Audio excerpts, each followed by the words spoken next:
and sounds that help you relax. But there are some sounds that can alert you to danger and can help save lives. Wireless emergency alerts, now on many mobile devices, use a unique sound and vibration to bring you information about severe weather events, Amber Alerts, or other emergencies in your area. With critical information from local sources you know and trust, you can be in the know, wherever you are. For more information, visit ready.gov/alerts. Brought to you by FEMA and the Ad Council. My name is Sue Smith. I'm 38 years old, and I work at a graphic design company. Which is funny, because I couldn't even draw a stick figure when I was a kid. But I met someone who told me, you know what? You can do anything if you really want to. And if the teenage me were here, she'd tell you, I wouldn't be into drawing and art if it wasn't for big brothers, big sisters. Most kids from my neighborhood don't get into art. They get into trouble. But I was lucky because my big sister showed me early on that I didn't have to be like most people. And to the young me, that meant a lot. My big sister's name is Sheila, and Sheila is the reason that this 8-year-old grows up to have an amazing job as a graphic designer. Whether you donate money or time, you're helping Big Brothers Big Sisters help a child. And that can last a lifetime. Start something today at bigbrothersbigsisters.org. Brought to you by Big Brothers Big Sisters and the Ad Council. What you want to know. What you need to know. Talk 1470. WNN. The opinions expressed on the following sponsored program are strictly those of the host, guests, and callers, and not necessarily those of this station, its staff, management, or sponsors. Welcome to the People's Advocate Hour with South Florida Attorney Joseph Bryan. Listen for the next hour as Attorney Joseph Bryan informs you on different legal topics. Whether you are considering bankruptcy or dealing with mortgage or debt issues, Joe can help you. Knowledge is power. Don't fear the unknown. Get answers to your burning legal questions now. So call in and ask Attorney Joseph Bryan to answer your questions. 888-565-1470. And now, here's Attorney Joseph Bryan. Hi there, how you doing today? This is Attorney Joseph Bryan, the People's Advocate, and this is the People's Advocate Hour. Listen, if you have any questions, feel free to give us a call in at 888-565-1470. Call in with those burning questions, the ones that you really wanted to ask but never had a chance to. If you have an attorney to yell at, well, you can call me and try. We might turn you off, we might turn you on. Call in and let us know what you're thinking today. If you like, you can watch us streaming live on WNNradio.com. We're here. Come on, listen in. Ask us your questions. Well, this is the People's Advocate Hour. And what does that mean? We're here to talk about you, and we're talking about your issues. And that's what happens when you come in to see me at my office over there on Hollywood Boulevard, 95. We're easily located. We're in the downtown Hollywood area in a very nice little building with a parking garage right behind it, so that you don't have to get wet in this rainy summer. By the way, the Almanac's expecting this to be a very rainy summer, so enjoy your commute with me on the phone, because it's going to rain a lot this summer. Looking for the right side, though, we're not expecting to have too many hurricanes hitting Florida. However, a couple Sandys are expected, according to the Almanac, to hit New York again. So if you're planning a vacation to New York this summer, keep an eye on the hurricanes. Anyways, has anybody been paying attention to the football games going on out there? Oh, you guys don't know about football. It's called soccer here in America. In the rest of the world, we call it football, because you're kicking the ball with a foot versus throwing it with your hand. Sometimes you do actually have two hands on it, and you are throwing it if you're the goalie. Otherwise, no hands in football. So anybody's watching the games, I'm sure you're excited to know that the Americans are still out there playing. They've not been kicked out of the game yet. And, they went and they played a game in the middle of nowhere. For anybody that's never been to Brazil, Manaus is in the middle of nowhere. It's at the opening of the Amazon River, and there's pretty much nothing going on except for trade related to the Amazon. And it's pretty much the last city you'll see as you head up the Amazon. After that, it'll become smaller and smaller towns until you get to places that are basically, when the rainy season's not going on and the river goes down, they are like an island surrounded by mud. Anyways, I'm sure you're really happy to know all this stuff. I'm watching these football games because I find it to be entertaining. Hopefully sooner or later there'll be a really exciting game. Some people get excited about the simple kick. I'm looking for something really wild and crazy, like, a head coming off or something interesting like that. Anyways, so listen, I just want to say something here. As an attorney, I find that those that are rubberneckers should really stop doing it. Focus on the traffic, drive forward. Just because there's an accident to the left or to the right doesn't mean that you should slow up traffic and put your foot on the brake and stop like it's a stoplight in the middle of I-95. I personally find that that is not a good thing. Anyways, let's go transition from things that I care about to things that you care about. So I got a bunch of questions in the other day, and someone was asking if they were to buy a property at an auction, would they still have to pay the difference between the auction price and the mortgage balance? And I thought that was an interesting question because it seems to be impossible to be asked. The truth is no, you do not owe any balance. Whatever you pay at the auction, that is the purchase price, and it wipes out the first mortgage or the second mortgage depending on what's going on. The problem with buying at an auction is that you don't get a clear understanding of whether or not there are other people out there with interest in the property that have not been wiped out.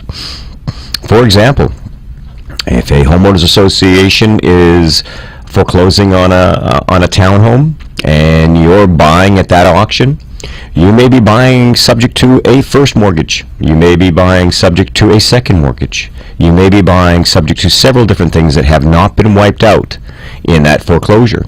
And as a consequence, you spend a lot of money buying something with a lot of debt on it that you'll ultimately lose your money. So it's always good to go sit down with an attorney, like myself, and get some good advice before you jump the gun. If you're thinking about buying in the marketplace of today and you don't have the experience, you might want to contact one of the real estate investment associations like BRIA or DRIA. There's many of them out there. They're real estate investment associations. Often the memberships are very inexpensive, but you get a chance to join with other people who are trying to invest in the real estate marketplace, and you can jump on the education and the experience, in some cases of 50, 60 years of experience, and not make the same mistakes that a novice would make, because you'll have people around protecting you and advising you and keeping you on the right place. Now, the other thing is that we also got some other good questions here today. They were at one point in time, this couple was going for a divorce, and she's concerned because they want to do a short sale on a property, and she's concerned about how it's going to affect her. Well, if the property's upside down, it's getting rid of a debt. So I think it's beneficial to the separation of a relationship to go ahead and short sell a property, and therefore remove one more asset from the asset and liability from the pages of your marriage settlement agreement, and once again making it easier for you to do the separation. Not to mention the benefits of the short sale are that they change it from a foreclosure, and they consider it payment for less than owed. Although that's a negative remark on your credit profile, it is something that will fall away very quickly and have a much lower negative impact on your creditworthiness. And so I'm a great lover of short sales because I believe that it's one of the ways to get out from underneath an upside down property, an undesirable property. And especially if you're going through the process of a divorce, once again, you don't really want to have a property in that situation continuing, because one property is going to most likely get transferred to the other person through a quitclaim deed, and the other person is not going to have the ownership of the property and have little or no effect upon trying to reduce the ability to harm their creditworthiness. I've had a client who came to me, and as part of a marriage settlement agreement, her husband was to receive ownership of the homesteaded property, which was substantially upside down, and he was supposed to pay the mortgage and hold her harmless, and hold her from any costs or any liabilities arising out of the mortgage. Well, he's not exactly the most nice ex-husband to be, and so he didn't pay the mortgage, let it go into foreclosure, spent 2-3 years collecting rents, not sharing any with her, of course, because she's quitclaimed her interest in that property, not paying the mortgage, pocketing the money, harming her creditworthiness to 200-300 point drop, insulting her when she would call him to discuss it, of course, and telling her to mind her own business. Of course, in the marriage settlement agreement, he's liable to her, but that means she has to now go back to court and argue that, first of all, he breached the marriage settlement agreement, and that he now has to pay for her attorney's fees that she's incurred. And, of course, there's been a slander on her creditworthiness, so she's had an increase in the expense of getting a car loan. So there's all sorts of different damages that she can go after him. But, if this matter had been taken into consideration by the divorce attorney, possibly she would have been able to mitigate her damages without having to take him to court. Because often once a divorce goes through, the situation between the exes sometimes is very acrimonious. Acrimonious, it's a very nice way of saying ain't nice to each other no more.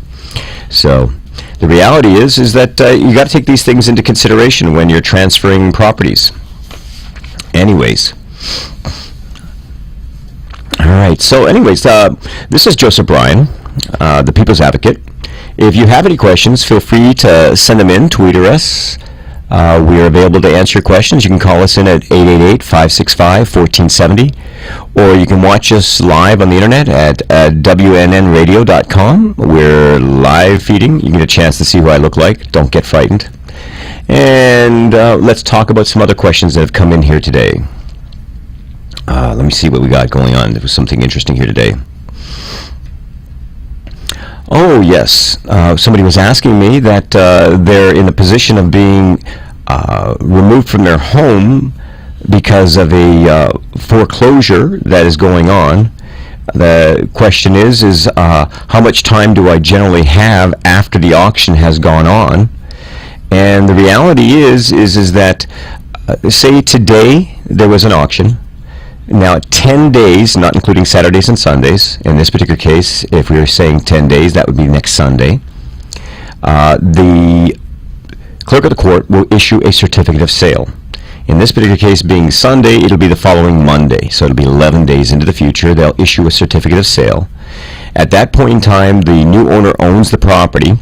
They can seek a writ of possession right then and there if they know that you're in the property, but generally speaking, they're going to come by the property and knock on the door, and if it appears that it's abandoned, they will most likely break the lock to enter the property. So if you're still in the property at that 11th day, you really should have notes on the door and letting everybody know that the property has not been abandoned. Please call me at this number. Otherwise, there's a good chance that they may enter the premises to see if anything's going on, and if it appears that the property inside is abandoned and that there's nobody living there, and it looks like what's left in the house is garbage, they'll probably clean it up and take possession.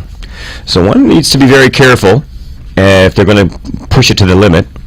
One should probably contact a lawyer before the sale date to see what additional issues may be there.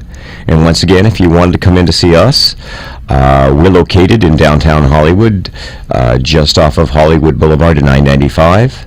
Our phone number for if you want to make an appointment is 954-320-6940. We are the People's Advocate, and we're here to answer your questions. Now, for those that have been listening in and have been watching our show, you'll notice that I'm short one person today. My tit-for-tat conversation partner, Lauren, is busy at work finishing things off so she can get ready to jump on a plane and fly to Argentina. She's going to take a little 10-day vacation and run around Buenos Aires. Little does she know, it's cold down there. It's between 40 and 60 degrees Fahrenheit during the day. So anyways, listen, we're going to take a break in a few more moments. And when we do, we'll come on back and we'll answer some more questions and see what you'd like to do. Let us know. Call us in at 888-565-1470. Ask us your questions. If not, you can listen to us live on the internet at WNNradio.com. Once again, this is the People's Advocate Hour, and this is Attorney Joe Bryan. Hopefully we can answer some of your questions. Give us a call in today. Once again.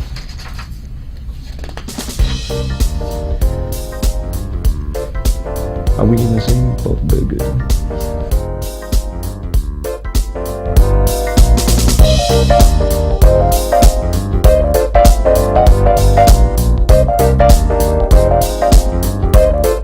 Are you losing sleep at night due to your debt situation? Call attorney Joseph Bryan today to sit down for a free consultation to discuss your rights. The People's Advocate is the trade name of the Bryan Law Group. The People's Advocate provides services to individuals and small businesses in bankruptcy, foreclosure, short sales, loan modifications, debt relief, consumer law, and estate planning in the South Florida area. Your initial consultation is free of charge. Proudly serving the South Florida community for over 21 years, Attorney Joseph Bryan will listen to your concerns and discuss options available to you. For more information, please call the People's Advocate at 888-828-9008. That's 888-828-9008. You are listening to the People's Advocate Hour with South Florida Attorney Joseph Bryan. He keeps you informed about your rights when it comes to bankruptcy or foreclosure and wants you to be part of his show. Call 888-565-1470 and help him help you get informed. Now, back to our show. Wow, thank you so much for hanging around, and I hope you're having a safe travels out there. A little lightning happened up here in the North Broward area. I hope you're enjoying the show while you're driving, but pay attention to the road. No rubbernecking, please. Keep going, let everybody else go home faster. Do the speed limit, unlike me. Anyways, all right, listen, I got quite a few good questions here today, so we're going to go through some questions. And somebody here was saying that they had filed for Chapter 7, and were discharged, and it included their first and second mortgage and a HELOC. Can you picture that? First, second, and HELOC? These people bored hard against this property. And they wanted to know, does that mean that they own the property free and clear of the mortgages? You wish. No, of course not. What it means is that you're free and clear of the promise to pay those debts. The HELOC, the second mortgage promissory note, and the first mortgage promissory note. You no longer have an obligation to pay. You're now released. However, the mortgage is acting like a security agreement for that promise to pay, and it's attached to the property. So unless there was an objection to these promissory notes and mortgages, and they were stricken in bankruptcy, they still stand there, and they still are attached to the property. Now, nothing stops you at this point in time in case you're interested in going through with the process of a short sale. Once the discharge is included, you can always go ahead at this point in time and seek out a buyer for your property and go through the short sale process. Some of the benefits is that you generally speaking, the banks want a short sale versus going through the foreclosure process all the way to the sale date, because they can kind of control the purchase price. And secondly, during that process, you get to remain in the property unless you're having one of those trustees down here that are saying that if you're not going to reaffirm the debt and keep the property, you need to get out. Some of the trustees out there are requiring that if you are going to vacate the premises and surrender the property, and they often require you to move out within 30 days of the 341 hearing. What's the 341 hearing? That's the first time you have an opportunity to deal with your bankruptcy before the trustee. It's usually 4 to 5 weeks after you file, sometimes 3 weeks, but generally 4 to 5 weeks after you file. You'll have a hearing before the trustee. They'll review your filing. They'll ask you questions. And it's really important for you to be honest and truthful to your attorney, because he can't protect you from yourself if you don't tell him before you file. Oh gosh, I was sitting with one of my clients and we were watching this poor guy in front of us.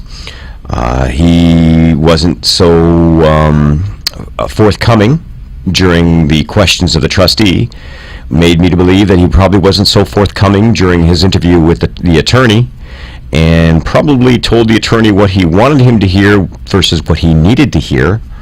And as a consequence, I watched this guy lose a lot of assets to the trustee. I mean, he had about a $300,000 home that was owned free and clear, but because he'd been out of state for several months, and the attorney hadn't understood to the extent that the guy had been out of the area, and more importantly, the trustee was very interested in going after the homestead, claiming that he had voided the homestead exemption by virtue of staying out of the state some 24 months.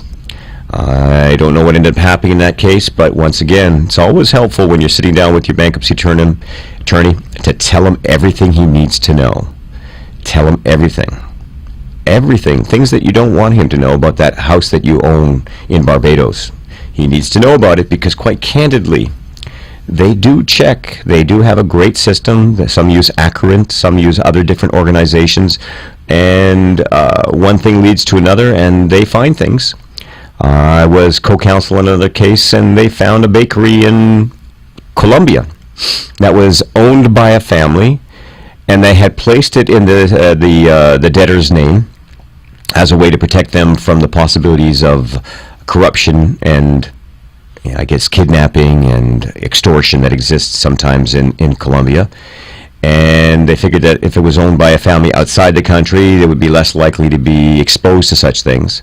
However, the person who didn't really feel that they owned it, it was just in namesake alone, didn't understand that's not how the trustee looked at it.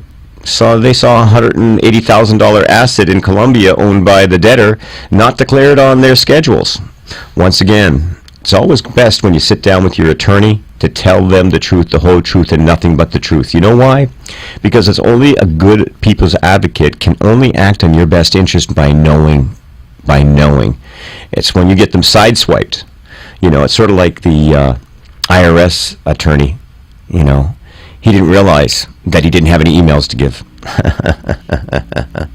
Yeah, the emails were gone. Specifically those emails that would show that there might have been some hanky-panky going on at the IRS. We both know that they really did have the hard drive crash and really was not able to get the data back. I do believe that the hard drive probably did crash. I don't know if it was driven to be crashed. I don't know if some program was run to destroy the hard drive, although I do find it very hard to believe that there are no emails for 2 years. My goodness. The People's Advocate would like to know, wouldn't you? Anyways, alrighty, so listen, I had somebody that was also asking a question saying that that he didn't, he did not meet the means test when filing for Chapter 7 because of the amount of money that he was making. He said, but his younger sister was moving in with him, and she was a teenager, and if he was to have her move in, would that change the circumstances? Well, if she's legitimately living in your house and you're paying for everything versus mom and dad paying her side of the bills, then she does become a dependent, and yes, that would affect your means test. Anyways, I know that somebody else was calling me the other day and saying, listen, I've got 5 judgments against me. I've got them trying to get me into depositions to find out where my assets are. I don't have any assets, although I am working. What can they do? And I said, well, they can garnish your wages. And his response was, whoa, garnish my wages? I'm already having a hard time making ends meet. If they start garnishing my wages, I'm really in trouble. So, like I suggest to you, you need to go sit down with an intelligent attorney. I think I'm one. And sit down and get some good advice. Once again, if you wanted to come on in and see us, we're at 954-320-6940. We're located at 1930 Harrison Street, Suite 204, Hollywood, Florida, 33020. Once again, we're here for you. If you have any questions, the People's Advocates are here to answer your questions. You get a free consultation. A free consultation is a consultation. That means that you sit down and we talk about your issues. We may go beyond the issues of your debt. We may go into other various concerns that you may have, legal-wise and otherwise, because we do much more areas of law than just bankruptcy and foreclosure.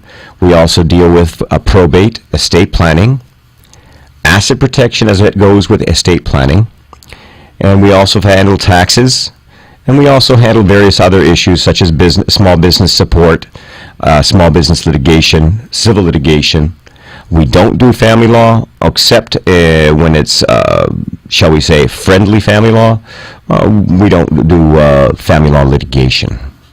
Once again, there's another person that's written in the other day and said that I have a judgment against a cousin of mine, and they didn't include me in their bankruptcy because I never received any notice. I didn't know anything about the fact that they filed for bankruptcy. Can I still go after them? Well, the first question I have to ask the person is do you know the name of the attorney that filed it? You can always ask them to see if you were included. If you weren't included, then the next question to ask the attorney was whether or not this was a no-asset distribution case. What is a no-asset distribution case? That means that the person had nothing for the trustee to take to tender to the creditors. In other words, the creditors got zip. If the creditor didn't get anything, if there was a zero, no asset distribution bankruptcy, then at that point in time, whether you were noticed or not noticed, you are discharged. So as a consequence, you're not going to see anything even though you weren't included. Once again, if it's a no asset distribution in the bankruptcy, then as a consequence of that, even if the creditor was not notified in the filing of the bankruptcy, they are still barred from collecting the debt as a matter of law. It's one thing to keep in mind. Speaking of, this was very interesting change that's going on right now, is some of the trustees now are really beginning to retail evaluate people's personal assets. You know, they're asking for pictures of all the furniture in the house. They're looking for pictures of all the jewelry, the clothes, and they want to have an idea of what you actually have. And they're looking at these things, and they're allowed to look at them and say, okay, what's the replacement cost of this? And the prices that they come up with can be quite retail. I know that in one of my cases, they thought that what I saw as $1,200-$1,500 worth of goods, so if we try to do a goodwill purchase on these things, I wouldn't think that everything that they had was worth more than $1,200, $1,400. And the trustee saw $8,500. A big difference in opinion. But once again, working with the trustee, you negotiate and you work things out. But at that point in time, there becomes a distribution, because you're going to pay the trustee to keep the assets, because you're not going to get to keep everything unless you pay the trustee more money. So if the trustee collects $3,000 or $5,000, that's $3,000 or $5,000 that will be dispersed to the creditors. As a consequence, this becomes an asset distribution case, and in this case, if somebody is not included in noticing for the Chapter 7, they would be entitled to continue to collect for their debts because they were not included. Now, there are some arguments to argue that they wouldn't be entitled to collect beyond a certain amount, but this is something that depends on a case-by-case basis. Anyways, listen, if you're having any questions there today, feel free to give us a call over at 888-565-1470. You can you can listen to us live on the internet on WWNNradio.com, where we're streaming live. And if you have any questions, you can always follow us on Twitter and send us a little question here and there. We're here to answer your questions. I'm enjoying responding to these questions. Once again, we're probably going to go on a break in a few moments. And this is the People's Advocate Hour. Call in.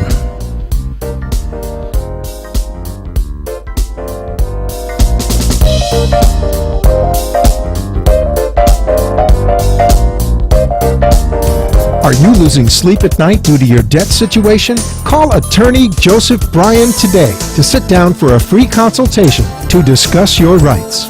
The People's Advocate is the trade name of the Bryan Law Group. The People's Advocate provides services to individuals and small businesses in bankruptcy, foreclosure, short sales, loan modifications, debt relief, consumer law, and estate planning in the South Florida area. Your initial consultation is free of charge. Proudly serving the South Florida community for over 21 years, Attorney Joseph Bryan will listen to your concerns and discuss options available to you.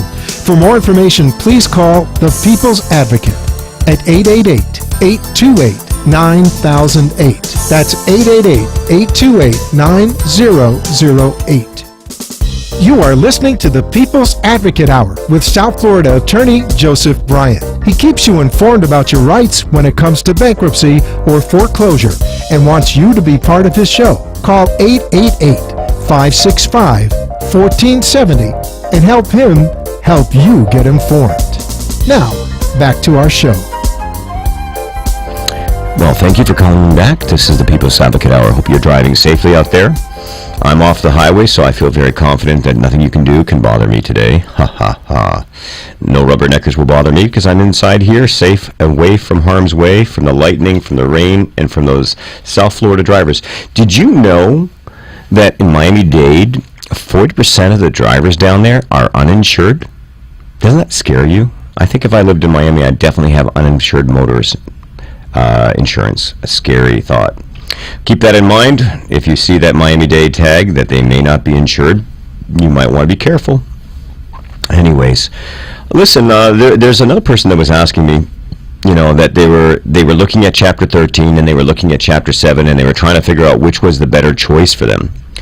Well, Chapter 7 is a liquidation, so it really comes down to assets that you have and debts that you have.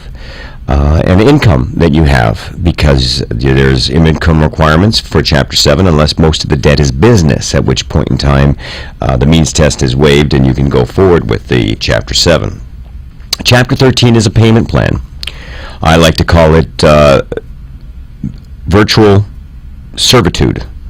For 3 to 5 years, you'll use your disposable income to pay off the debt that you have incurred. All the unsecured creditors will be paid off over a 3 to 5 year period based upon your disposable income, which will be divvied up to them on a monthly basis. If you increase your income, you'll pay more of your disposable income will be available, and therefore more money will be spent paying off your creditors. One of the problems with the Chapter 13 is there's a lot of failure of the Chapter 13s where people fall out from it, either losing jobs or reduction in income, and sometimes they'll find themselves converting from a Chapter 13 to a Chapter 7, but not because they want to, but because it makes the only intelligent choice. Now, some of the benefits of a Chapter 13 is you are able to evaluate the collateral of certain loans, and if you have multiple mortgages, you may be able to wipe out a mortgage and have it paid out as part of the payment plan. And in other situations, you might be able to evaluate the collateral when it comes to a car or other type of stuff that you might have that's on a loan, and may be able to renegotiate with the creditors as part of that to work out a payment plan that makes sense for you and your family. Sometimes the 13 makes sense, sometimes it doesn't. Sometimes people feel it's the only choice. A lot of people talk about this new program of going into mediation in bankruptcy, although it does appear to have certain attributes that are attractive and the ability to negotiate with the banks at a much better level than you were able to do in the circuit courts.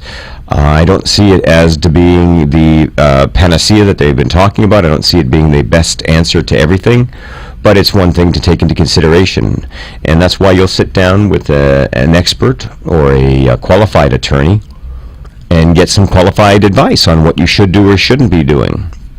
I would want to keep that in mind when we're doing what we need to do. Now, I had another question from somebody saying that they are getting hounded by one of their creditors. They're calling them at work. They're calling them at 9 o'clock at night. They're calling them on their cell phones. They're calling them before 8 o'clock in the morning. They're calling them, and they're rude. Creditors calling, and they're rude. I know it must make you very upset, but the truth of the matter is that you can control this. You can get the name and the information about the creditor and say, listen, I'd like to get some information on this debt. Would you be so kind as to send it to me? You can give them a fax number, or you can give them an email, or you can actually give them an address, which I prefer, and let them send you some information about it to verify the debt. Once you get the information, you can send them a letter stating that you do not wish for them to communicate with you again except in writing and to this address, and except to verify the debt. At which point in time, as a matter of law, they're not allowed to communicate with you at any point in time. But the key is to put this in writing, send it to them return receipt certified, send it to them by fax with fax receipt available to you, and then you keep a running log and remind them that they've received notification not to communicate with you. And you just keep a running log, and after about 5 or 6 times you go to an attorney like myself that practices the Fair Debt Collection Act, and we're able to get anywhere between $300 to $1,000 per incident of violating the act, plus reasonable attorney's fees.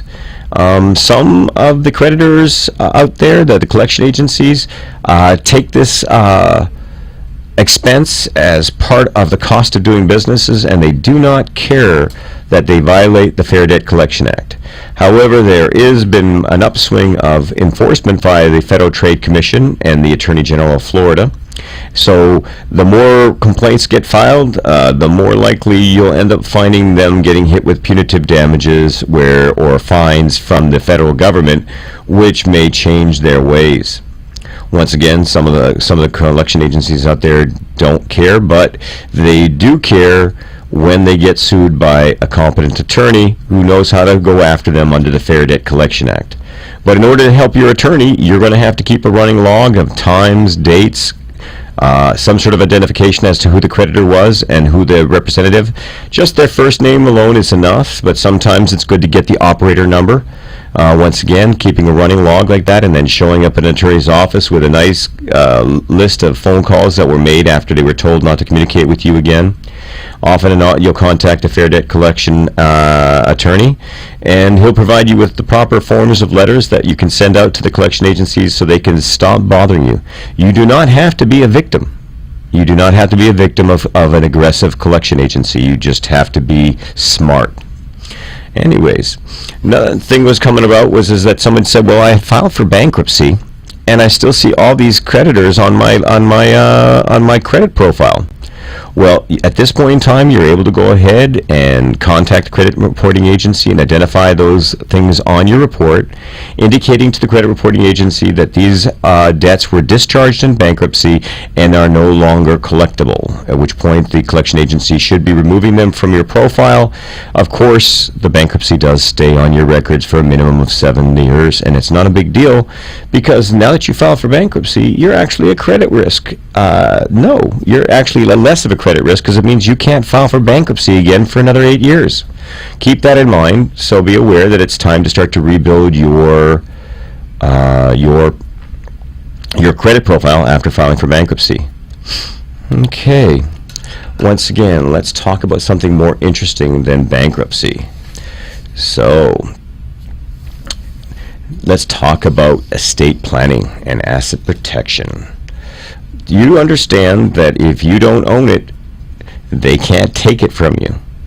So there is lots of different things to take into consideration when you're doing estate planning, and one of them is asset protection. Once again, forming an irrevocable trust is better than forming a revocable trust. Forming structures and series of structures to hold assets, take ownership of some of the equity in different things that you own, will put you in a position so that you have protection for the future. One thing that I'm a great lover of for people that have very few assets but they have a home is that they should consider a Ladybird life estate. And what is a Ladybird life estate? Well, that means that you own the property in your name until the day you die, and upon your death it transfers to somebody else. Now the benefit of that is that with a Ladybird life estate is you can mortgage the property, you can sell the property, you can build on the property, you can knock down the building on the property. It's yours to do with until the day you die. And upon death, it transfers lickety-split to the next person that you've left as a remainder estate. Now the benefit of that is you don't have to take that property into probate. Now, there's some things to take into consideration. If you have a mortgage on that property, you should, in advance, make a permanent notification that the person who's going to have the remainder interest also has the power of attorney to discuss, rectify, or handle any aspects of the mortgage, because once you have passed away, at that point in time, often the banks won't talk to anybody until an estate is formed, which, if the purpose of this was to avoid probate, now you have to open up a probate to deal with the mortgage company. So a power of attorney that survives your demise in specifically dealing with the mortgage would be helpful. And then the other thing is that once you've passed away, unless you have insurance, the mortgage has to be dealt with in the sense that it may need to be assigned to the next person. I've been working with one case involving Chase for almost 3 years right now, trying to get a mortgage that was taken out by my client's father, assigned to and taken over by the by the bank to my client. It's taken almost 3 years, and we're still working it strong, but it's just so frustrating because, once again, none of these things were taken into consideration. And of course, people think they're going to live forever, and it's not true. One of the things to keep in mind is that, a lot of people, when they pass away, they have all these credit cards, and it's important for them to recognize that anything that's still in the estate upon death will have to pay off the debts with it. Now, don't misunderstand me, there are certain things that are exempt, like your homestead, but if the deceased had 8 or 9 pieces of property, only one of them is going to be transferred from the estate without having to pay the bills except for any mortgage on that property. The rest will have to be liquidated to pay off the debts first, and thereafter go to the decedents, the people that survived that are supposed to receive. It's important to keep these things in mind, so it's really good to get some estate planning in mind. And once again, it's always better to make these plans before you have things so that you have a plan of action as you take ownership. I know one guy that basically never took ownership of any of his properties in his name, that they were always taking ownership in either a land trust, very interesting the concept, Florida land trusts are wonderful tools, and in addition he formed limited liability corporations. What ended up happening in that situation is he had structured it in such a way so that if he ever got sued on one property or another, that there would be no cross liability. And actually, when it came time for him to transfer ownerships, it was much easier to transfer the ownership of a corporation, less expensive to transfer a land trust by certificate, because all you're doing is transferring the beneficial interest. You might be resigning as the trustee, but once again, land trusts and limited liability corporations are wonderful ways to handle things. Another thing that was very concerned is that, oh my goodness, I just got another question in. Hold on one second. All right, so here's this guy, and he wants to buy his kid a car, but his next door neighbor's son just got into a massive accident, and now the parents are being sued because they owned the car, and he didn't like the kid to begin with. Knew he was a troublesome child, and now the parents are going to be liable because it was a very big accident, a multiple car accident, and it appears that the underage driver was also drinking. So they're looking at a major lawsuit against the parents. Is there any way that I can avoid this? And the answer is yes. Buy your kid a car and put it in their name. And then just put yourself on as a lien holder so they can't sell it, and that ultimately speaking, the value of the car is owned by you, but the ownership of the car is in the child's name by themselves. Now, you may still have some responsibility as a parent, but it is definitely one way to shield yourself from an underage driver, letting them drive the car in their name, and you just taking up a lien on the car that they're driving so that your payments have a lien on the car. Once the kids are adults, that situation, your liability issue will go away quickly, especially when you're not on title.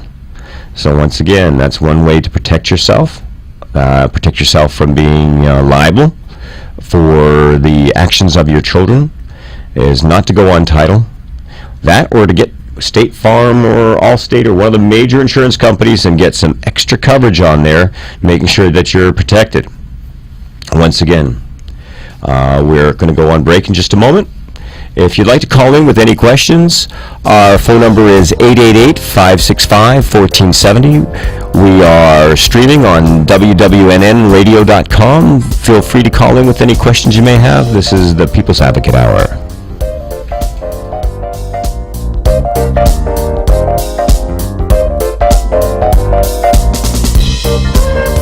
Are you losing sleep at night due to your debt situation? Call attorney Joseph Bryan today to sit down for a free consultation to discuss your rights. The People's Advocate is the trade name of the Bryan Law Group. The People's Advocate provides services to individuals and small businesses in bankruptcy, foreclosure, short sales, loan modifications, debt relief, consumer law, and estate planning in the South Florida area. Your initial consultation is free of charge. Proudly serving the South Florida community for over 21 years, Attorney Joseph Bryan will listen to your concerns and discuss options available to you. For more information, please call the People's Advocate at 888-828-9008. That's 888-828-9008. You are listening to the People's Advocate Hour with South Florida Attorney Joseph Bryan. He keeps you informed about your rights when it comes to bankruptcy or foreclosure and wants you to be part of his show. Call 888-565-1470 and help him help you get informed. Now, back to our show. Welcome back to People's Advocate Hour. Now, we could sit here and talk about all the wonderful things we do in my law practice, which is a really wonderful thing because we do wonderful things in my law practice down there in Hollywood, just over there in 1930 Harrison Street, Suite 204, Hollywood, Florida, 33020. Y'all come down and get a free consultation. We actually serve tea and coffee and actually have this really good mocha cafe that you might like.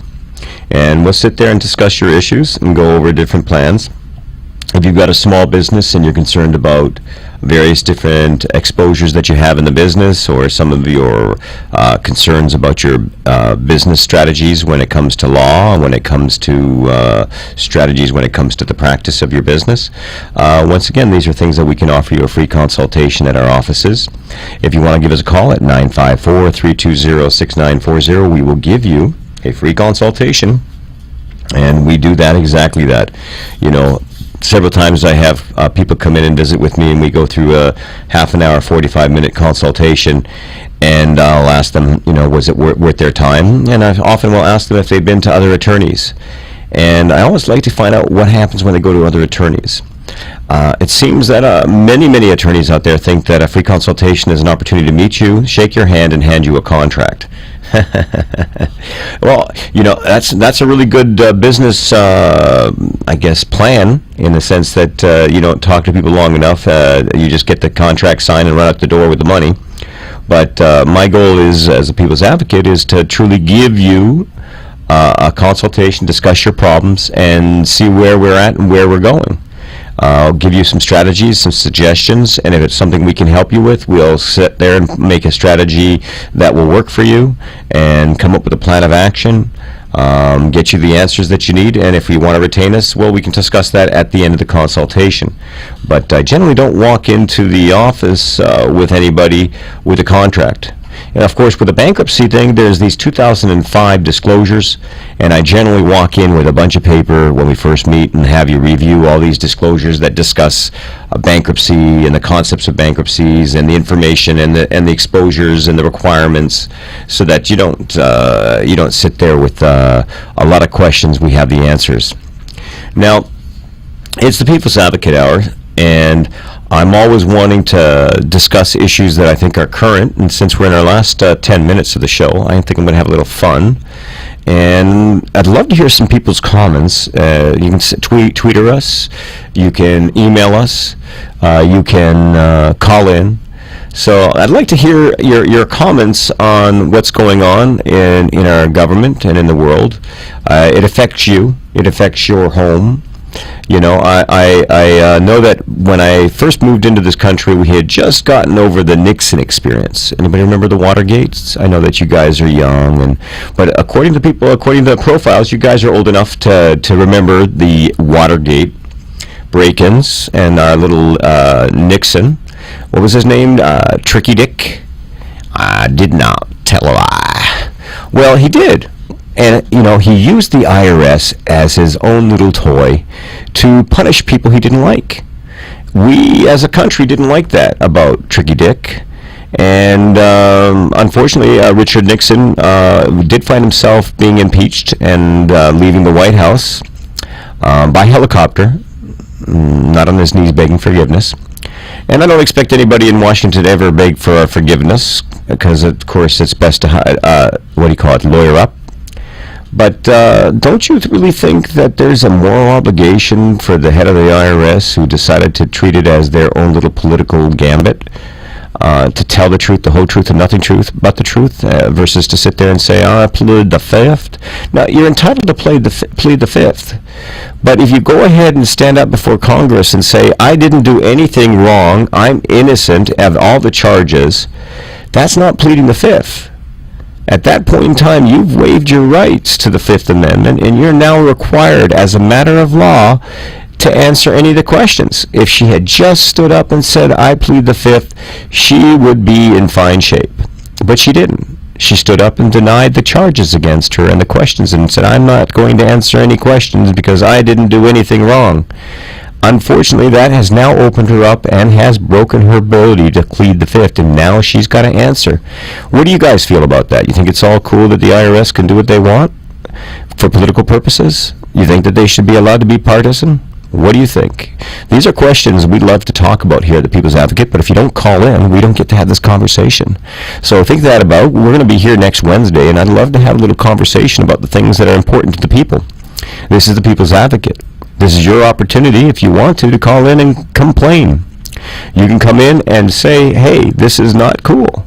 You know, I have to tell you that as a person who loves this country, I'd like to see people being more active and more involved versus just being complacent. You know, the world turns, and if you don't stand up against the things that are wrong in this country and stand up for what the rights of this country, you waive your rights. You know, the Bill of Rights is a very unique thing. You know, if you should sit down and take a few moments with your kids and ask them to discuss with you what they're learning in civics, and review and remind yourself about the Bill of Rights. And it's not just about the ability to free speech or the ability to get together and practice whatever kind of weird religion you think is great.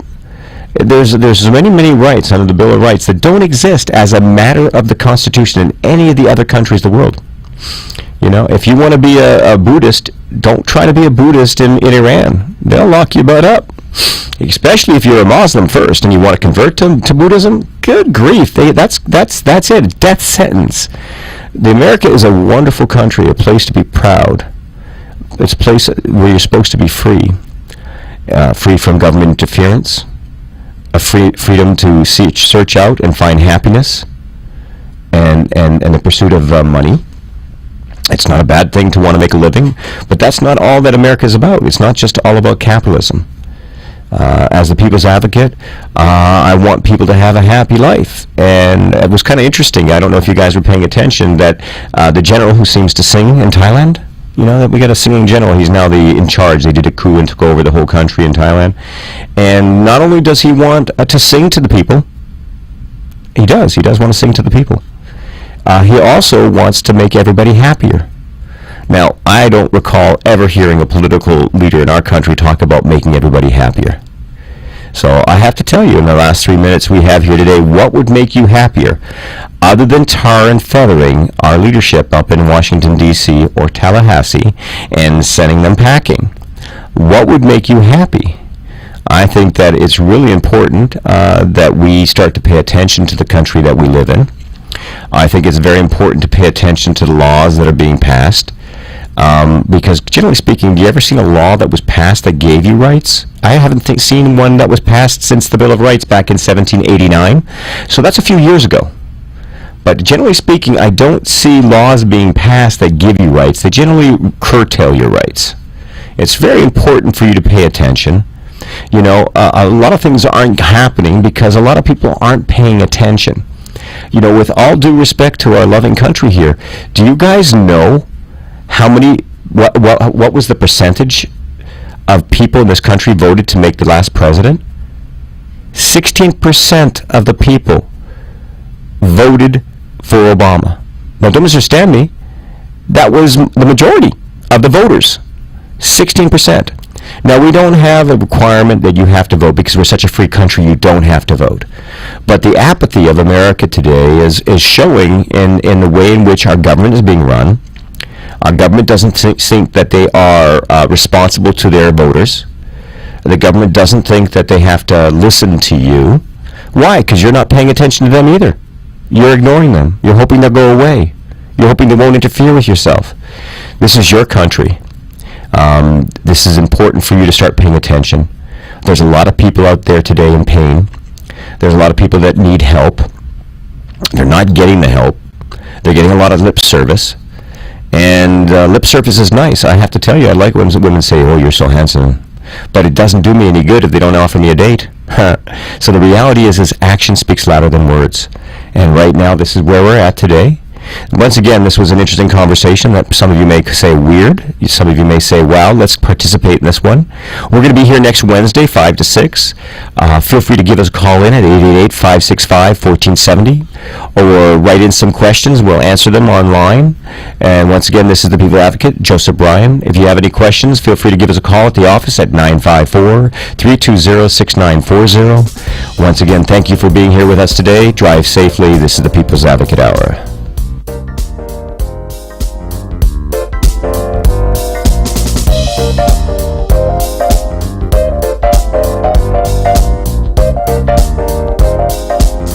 You have been listening to the People's Advocate Hour with Attorney Joseph Bryan.